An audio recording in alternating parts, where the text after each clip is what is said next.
right, let's talk about the Bible. Hey. This chapter's not any better. So. All right.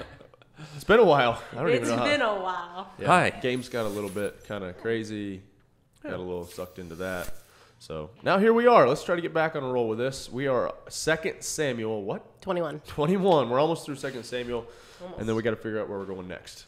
Tasia's in charge of that. So once we, I guess the Holy Spirit's in charge of that through Tasia. I was going to say, is that the right thing to do? That's what to we're going to go put with. Tasia in charge of our spiritual Journey. All right. Just kidding. Definitely Yes, Tasia, that would be actually a good Definitely choice. not the right Tasia, you ask for the wisdom for where we're going next. All right, I'll pray us in and we'll go. Lord, thank you for this day. Thank you for this incredible group we have gathered here. Each and every one of them has a special place here, and I thank you for them. I just pray, Lord, that you'd speak through us, and it's not our words but yours. And pray anybody who needs to hear this or wants to hear this, that they hear this. In Jesus' name we pray. Amen. Amen. 21? Yes. All right. I have not read out loud in a while, so bear with me here. David avenges the Gibeonites. There was a famine during David's reign that lasted for 3 years. So David asked the Lord about it. And the Lord said, the famine has come because Saul and his family are guilty of murdering the Gibeonites. So the king summoned the Gibeonites. They were not part of Israel, but were all that was left of the nation of the Amorites. The people of Israel had sworn not to kill them, but Saul, in his zeal for Israel and Judah, had tried to wipe them out. David asked them, what can I do for you? How can I make amends so that you will bless the Lord's people again? Well, money can't settle this matter between us and the family of Saul, the Gibeonites replied. Neither can we demand the life of anyone in Israel. What can I do then? David asked. Just tell me and I will do it for you. Then they replied, it was Saul who planned to destroy us to keep us from having any place at all in the territory of Israel. So let 7 of Saul's sons be handed over to us, and we will execute them before the Lord at Gibeon on the mount of the Lord. All right, the king said, I will do it. And the king spared Jonathan's son Mephibosheth, who was Saul's grandson, because of the oath David and Jonathan had sworn before the Lord. But he gave them Saul's 2 sons, Armoni and Mephibosheth, whose mother was Rizpah, daughter of Ai.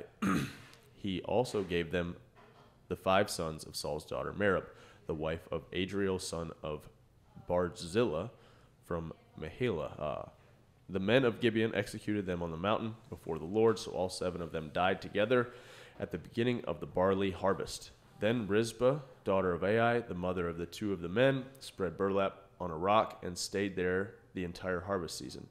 She prevented the scavenger birds from tearing at their bodies during the day and stopped wild animals from eating them at night. When David learned what Rizpah, Saul's concubine, had done, he went to the people of Jabesh Gilead and retrieved the bones of Saul and his son Jonathan.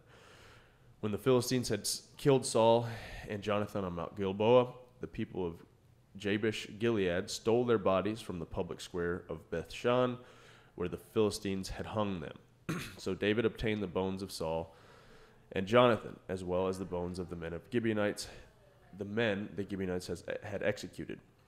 Then the king ordered that they bury the bones in the tomb of Kish, Saul's father, at the town of Zelah in the land of Benjamin. After that, God ended the famine in the land. Battles against Philistine giants. Once again, the Philistines were at war with Israel, and when David and his men were in the thick of the battle, David became weak and exhausted. Ishbi-Benob was descendant of the giants. His bronze spearhead weighed more than 7 pounds, and he was armed with a new sword. He had cornered David and was about to kill him, but Abishai, son of Zerah, came to David's rescue and killed the Philistine. Then David's men declared, "You are not going out to battle with us again. Why risk snuffing out the light of Israel?" After this, there was another battle against the Philistines at Gob as they fought.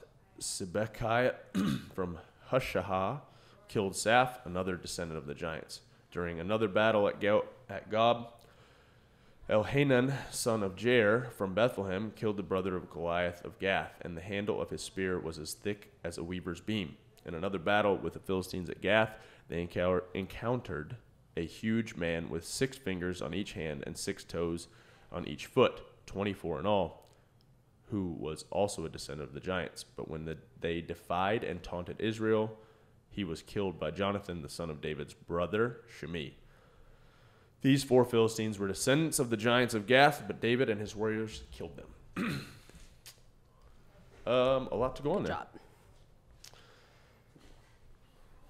The first part, so I forgot that book that we read, Tasia. I read some of it. I didn't read all of it, but one of the, it's hard to look back at some of the stuff in the Bible and think, wow, that really happened. Like, it's kind of messed up. But you got to think of it in the context of that day and how they're telling the story of what's going on. And it was barbaric back then. We're a little bit more, I would say we're more refined, but we're not. We're still pretty barbaric. But something to think about when you look at that and you're like, why? What's really the point of that story? And I really don't know in the beginning there, like what's going on. We were just talking about it a minute ago. Because most everybody who's listening to this podcast lives in the West, and we're more comfortable, and we just got into talking about the truth that all around us, whether it's in Afghanistan today or North Korea or places, is barbaric, man. Yeah. And people's lives are not valued. And the first thing that caught my attention, maybe the second or third verse that you read, was that because what was the name of the family? I don't remember Gibeonites. They weren't paying attention and doing what God wanted to do. And Saul's family. Yeah, so everybody else was cursed. And we can think about that in a spiritual sense, and then we can bring it right to where we're at today. That when I'm living my life as a husband, as a father, outside of the values of my faith and the values of society. I mean, you look what happens. That exactly. Chaos. And we deal with it all the time. Well, you start to let things kind of lax a little bit as a society, and you're like, oh well, we can let some of this happen, and it's gonna keep falling and fall down the line. Yeah, I think too that it just shows like promises are really important. And when I was listening, so this oath was 400 years old that Israel made with the Gibeonites, that they would not kill them essentially. And then Saul, so that was made in Joshua. Saul comes along and is just like being Saul and kills the Gibeonites. And though God's still like, hey, that promise, although it was 400 years old, still holds true. And so that gave me a little bit more clarity, because I'm like, why is it now okay to go kill, not that it's okay, but Saul's people? But obviously the times were different then. And God's like, no, this is an honor to like an oath that was made. And then there's another promise within that David made with Mephibosheth that God still honors, right? So he doesn't cancel out one promise for another promise. He's like, no, I'm going to hold true to this one, and also this one. Yeah. So it was just kind of like, it gave me a little bit more perspective of like, I'm like, okay, so what about the Gibeonites? Is it just revenge, or is it this? But it was actually like a 400-year oath that Saul broke. Right. Yeah, these stories are like uncomfortable because we're like, oh, God's supposed to be loving and Christians are good, and why are we reading this? Why is this happening? That's helpful. And then it starts out like there's famine 3 years. So like what I read, like maybe the first year or two, like famines happened then, and like maybe David thought sins for just like the people or whatever, but it had gone long enough, and he did the right thing in seeking God. Like, hey, why is this going on? God tells him. I think some good principles to take away. One was Saul killed the Gibeonites in his zeal. Like, I guess he was like fired up basically, and like, I'm gonna do something good, and then he went and did something wrong. No, so, Saul? Like, not at all. Doesn't sound right. Yeah, we all have a track record of that. Fired up and want to do something, and then they go do stuff. And just because they're fired up and have good intentions doesn't mean good things will happen. That's the right thing to do. Yeah. And then two, I think the good principle to take away is like God demands like punishment for sin, and we know that. And, like, that's why like we have Jesus, which is good. But then like, and even now he still demands punishment for sin. Like, he's just, so he's going to require when bad things happen, they have to be righted. And this was like a super extreme example, but it still holds true today, maybe in different forms. But like, Jesus covers our blood, and when bad things happen in the world, like one day there's going to be justice for that. Absolutely. And in more extreme ways even than maybe what happened here, which is a good thing. There should be justice when bad things happen. What is it? Romans 6 says the wages of sin is death. And man, maybe that's not that you fall over dead right now today, but man, the result of missing the mark is always death to something. Something or somebody. You told me a story this week, a really important story about somebody who did not honor their word, that was close to your life, and that's one of the hardest things to do as a human being. We see it here. Can you imagine like honoring something that your father's father said you were supposed to do and having that matter, or the tradition or the value of that word be or that? the whole nation? Yeah. Yeah, right? Yeah. Like I struggle. I'm human, and I struggle with sometimes things are right in front of me that I know I said I was going to do, and it's just not convenient, and or it's going to cost me more than I something. wanted it to. Like in the end analysis, if it's valuable and it's worth doing, it's going to cost you. Mm-hmm. It's for sure going to cost you. And as people who we say people of faith, people of values, the things that we say we're going to do will eventually for sure cost us something. Of ourselves, whether it's our money or our time or something like that.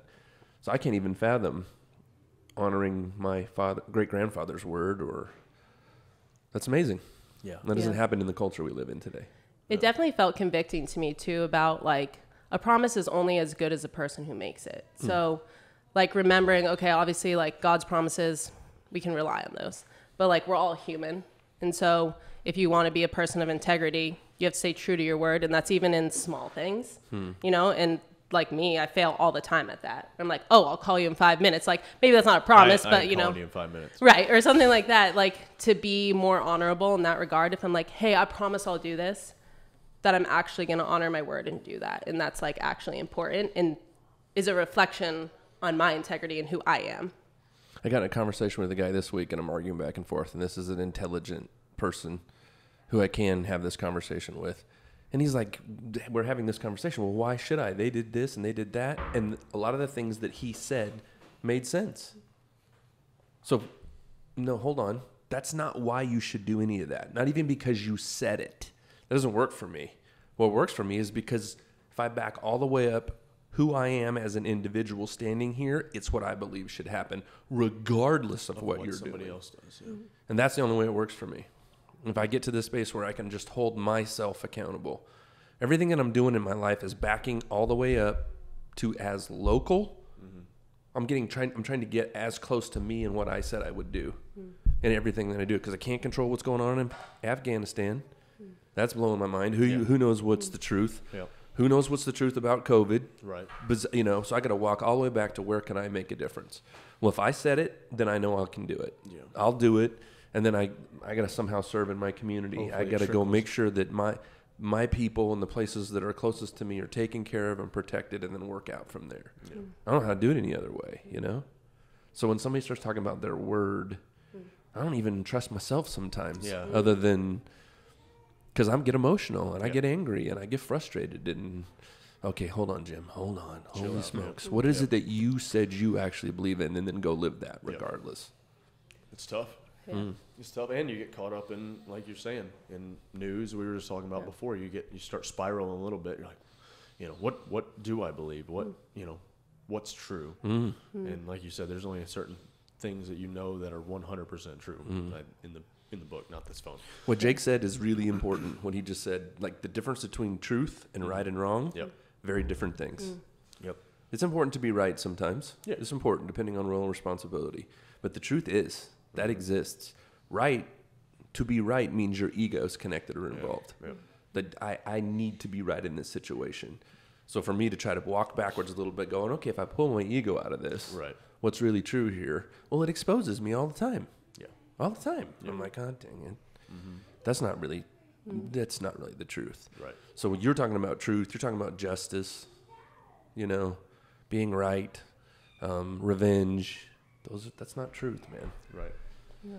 I think too, just recognizing we have to keep coming back to this, because there's any space in the world I can find and someone say that's okay, right? Yep. Like no matter what, like it's endless. Somebody will back up whatever you say somehow. It's becoming more and more things that aren't normal or weren't considered normal and acceptable are becoming more and more normal and acceptable if you find spaces and places that you can. So if we're not like in the word and knowing what is the truth, then it's just natural for us to just be kind of doomed to that. Hey, you're stuck in emotion or momentum. I'm gonna talk about it all the time. Like if you don't have some sort of truth, something solid, something of value to go back and measure yourself by all the time, then you do it with working out. Yeah. You know? Yeah. You know what works, what's true. Yeah. Mayhem Athlete goes out all over the place, and there's programming that's consistent, and there are results from that programming. Right. Results. All the way up to world championships, all the way back to folks out here in, in the life class. Yep. And it works. It does. And it's hard, and it hurts. And sometimes people get hurt, and competitively. Yeah, I'm not trying to. Yeah, yeah. And that's important. It's not all comfortable and all right. Anything else on the first part or no? That just knows too. Verse 9. It's just, I don't have like a good reason. Like in my mind, I'm like, well, I hope these 7 sons of Saul are like really, really bad dudes and deserve this. Yeah. I know, like, right? they're good guys, and Yeah. I don't have a good answer other than like sin costs a lot, and then the price is death. It is the price of death. If you're talking about here on earth or hell or whatever, as uncomfortable as we get, like is the price is death for sin. Bad things happen to good people. And the rain rains on the just and the unjust. I mean, this is the most extreme. It's the fall, But, that's what happened. The good news is, into verse 9, it says, "They are put to death in the first days of harvest," the beginning of the barley harvest. And so once sin is paid for, like, abundance can come in again. Yeah. So I think that's a cool takeaway. Like, it began to, like, famine was over. Once the debt was paid, like, we're back. We're in good graces. I think, too, sometimes everyone goes through, like, droughts, like, mentally or spiritually. Like, you feel like there's ups and downs in everyone's spiritual life, but sometimes sin it separates us from God. And even when we're Christians, if there's like a sin rooted in your life, like you will prevent you from experiencing the blessings of God. There's no doubt about it. And if you know what that sin is and you feel like you're in a spiritual famine, then like we are called to repent of that sin. And then like we come near to God, he'll come near to us and he'll come back. But like if you know that's in your life, then don't expect to be spiritually blessed. And then there's a time too when you come back and put to death that sin, and like you can see abundance again. For sure. It's a good takeaway. There's a dude in the gym. I love him to death. I'm not going to say his name. I hope he doesn't listen to this. Actually, I don't think he does. I don't know that he's a faith guy, actually. He's one of the strongest guys. I mean, he's my age, but for my age, he's strong. Yeah, I mean, he goes to power clean, and he picks that stuff up, and his form is horrible. Yep. But he can just rip the weight off the ground. And he's been coming here since I've been coming here. So 10 years. And he still has the little belly. That little belly that he's had. And that dude works out hard. Fitness is hard in here. And I've talked to him about it, and he's messing around. He's like, I'm not going to quit drinking the beer. I think I know what you're talking about. Yeah. I'm not going to say before you said that. Yeah, I'm not going to. You know what I mean? And so the wages of missing the mark when it comes to his fitness are that he never quite gets to realize what some discipline would do for his body, because the dude is strong and he's really athletic for being an old dude. Yep. And he's accomplished in so many places in the world. But he just looks you square in the face and says, I ain't gonna. Yep. I'm gonna drink. I ain't gonna. And you're like, well, you're gonna keep. All right. And then when it comes time to like maybe some of the little local competitions come around, there's always a minor excuse in there. Yeah. And he's right. Yep. It ain't gonna work out for you because you're not as fit as you should be. Ain't gonna do it. But it's just like, I mean, that's a practical application of what Jake's saying. You know, like the wages of that sin is death to, man. You can do all the things right, but you got one little thing. Sin is sin. Yeah. You know, don't put that in your mouth, man. Yeah. Don't put that in your mouth. And where I'm at in life, I struggle with that same thing. Yeah. Because I would rather drink whiskey sometimes and then the workout rolls around on Monday and I'm dehydrated and I'm like, I wish I wouldn't have done that. Shouldn't have drank that whiskey. Well, what do you want? You want to do it right? Can't have your cake and eat it too. Right. What do you want? What do you want? Yeah. What about this mom that's just like, I know. That's so bad. And you know what's crazy? Because I listened to Skip Heitzig talk about this. When they said she was there from April until October. Holy cow. Like, that's how like, long shoo. protecting the bones of her son and, like, the other people that were there. Oh, my gosh. But what's cool is he was saying that essentially, so they find out that she's been there for however many months that is, a long months. And that's like struck a chord for David to be like, oh yeah, well, Saul and Jonathan are still like, their bones are still unburied. And so he made that right and went and got them and buried them. Let so them rest, I guess. Yeah, so that's kind of the first story. And then the second story, it's kind of under the radar, I guess, a little bit. Like you're reading this story or whatever, and it's just this kind of like small little thing. But it says, where does it go? It says, basically, David's men, then David's men declared, "You're not going out to battle with us again." Think about that. Like, that's the end of an era right there. That's who David was. It's really like, it hits me a little hard, you know, like I know it's coming to the end, you know, and we're on the downward slope of competition, but you're just kind of like, whoa, like think about it, like that. There's a one line: "You are not going out to battle with us again." Think about David's entire life. That's what Freedom's about to tell you. I know, right? So, but it's like, I mean, his whole life, when he was a shepherd, even when he was a boy as shepherd, he was still battling. I mean, he's battling animals, you know, protecting his flock. And then his whole life is about battle. And right here, it ends. And it's like repeat. This is like David and Goliath. It's the Philistines here again. Yep. There's another giant. Yep. David's probably like, let's go. And he's about to get killed. I was going to say, if he hadn't have been saved, he'd be dead. Exactly. You are not going out to battle with us again. That's it. Who was Abishai? He's been around before, right? Abishai is one of he's one of the 30? One of his cousins, right? Abishai? I can't remember. There's so many similar names. Yeah. I feel like he's been around. Abishai. Props to him. He had to be the one. Everyone's like, who's going to do it? Yeah. Abishai. But yeah, that's like, you know, that's a pretty big passage in the whole story. That's just kind of like, it's just there, you know, like nothing's really talked about it. And yeah, luckily for you, you can get into the Masters. Oh, thanks. Oh, so you'll goodness. be fine. I'm not. Abishai is Joab's brother. Well, it actually made me think of you, Rich, a little bit, because Thanks. like, not only because you compare yourself to David a lot, and basically it's like talking about like God's gonna raise up, like at some point, you know what I mean? You're ride off into the sunset. And something specifically he said though, which was David's legacy lay not in what he accomplished, but also in what he left behind, a people prepared for victory. So like that's consistent with what you've built too. Like you obviously are not anywhere near the end of your career and what you're doing, but you're already raising up a ton of people that are able to continue that. Right. Your legacy of Mayhem and Froning Farms and Mayhem Mission and so many things. Kristen and I were having coffee this morning and talking about a couple of young married people in our life, and we were just cracking up, like the lack of wisdom. Gosh. And they're not bad. No, they're actually super smart, super capable. You're right in the middle of it. And you're like, and all the little details that, you know, and so Chris and I are sitting in the gym this morning, just kind of sitting there having our coffee. And I'm like, remember, we're like 50 and we made a lot of mistakes and we've done a lot of stuff and we pay attention to details and they're overwhelmed. Yep. And it's cool. I said this to you the other day. The thing the saving grace for your life and even maybe for David is that you see it. Mm-hmm. It's not, I'm not saying it's easy. We're ahead of it. But it's not sneaking up on you. Right. You're not like surprised that, hey man, maybe I think I want to do something different, or there's another space or role for my life, or here's what I'm going to do. That's a saving grace because a lot of people arrive in that spot and it smacks them upside the head and they got no clue where they're going next. Yeah. So David gets saved here. And he kind of opens his eyes. And there had to have been a wake up, like, it had to have been, I mean, that doesn't talk about it, but there had to be an aha moment where David's like, oh, yeah, probably shouldn't do this anymore. You know? I don't have it. Yeah. I got it. Don't quench the lamp of mayhem.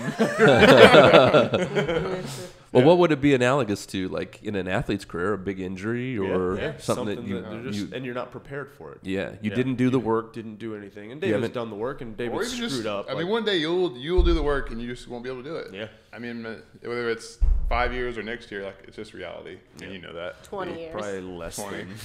than the 5. More than one, less than 5. I would love to see Rich out there, 55 Mayhem Freedom. No way. We were just talking about this morning. You know, like. I really would love to go more than anything, compete in that triathlon and ride a mountain bike today. I really would love to do that. But when I wreck, it's not the same as when you young guys are. It doesn't, my body doesn't respond like it used to. Way, And I like to ride a bike, and I'm actually good at riding the bike. Yeah. But then you're like, risk versus reward. Like, no. I talked to Brian about stupid skateboarding. I'm like, hey, mountain biking is one thing. At least there's some fitness involved. Like, you're getting something out of it. Skateboarding, why are you skateboarding at 50? Why? Has he always skateboarded? Apparently he has. Apparently he skateboarded like when he was younger. Okay. Apparently he's pretty good. I'm not watching or supporting any type of anything that he does on a skateboard. But I'm just like, come on, man. Is he wearing a helmet? We had a conversation the other day about it so. in the gym. Is he wearing a helmet? Ben knows. Do you go ride with him? You go shred with? Is that the One of the kids. Not yet. When he gets back, we're going to. We were talking about it, and he showed me some video where he was like, He's it was not pretty bad. legit. Yeah, he he's was not like, bad. I don't know what it is, but he's on the It board. makes him look more athletic than he really is, because he's just kidding, Brian. Chill out. I don't know, like for the reels, like he was doing some things on the skateboard. There's no way I could do it. It would kill me. Yeah, and I'm not watching. Absolutely. I'm not watching it because I will not support it. I think it's the most ridiculous, stupidest thing that he's done. Well, it's risk versus reward. Again. Exactly. That's the thing. You Yep. got to kind of be like, because if you go down and you snap a hip, it changes the rest of your life. Although I did help him find some, hip a girdle, Yeah. with a bunch of extra pads in it, and Yeah. Thank goodness. I don't know. Part of me is like, see, because I'm an old guy like him. Part of me is just like, Why are you doing? go on, man, go get it. Yeah. Just Go get it. you get in there and you get that. And then when he shreds, I don't know what it is, what all the right terms are. He gets around the he literally, I don't know. He went up on the side Yeah, of the pool. Is that what it is? A pool? I don't know. Whatever the hell that is. it's a half pipe. And then he or a half full pipe, and a pipe. he slid like for 8-9 feet on top of that board, and then dropped back in. Right. And I was like, okay, That's impressive. Nelson. I just no. It was surprising. Yeah, no, I like I said, it's. And he I've looked heard it's- athletic, too. I've I'm heard telling it's you, good, he but looked I'm pretty not- good. But I'm not I heard watching it. I'm not watching it. So, Yeah, but what is your analysis of Brian's skateboarding?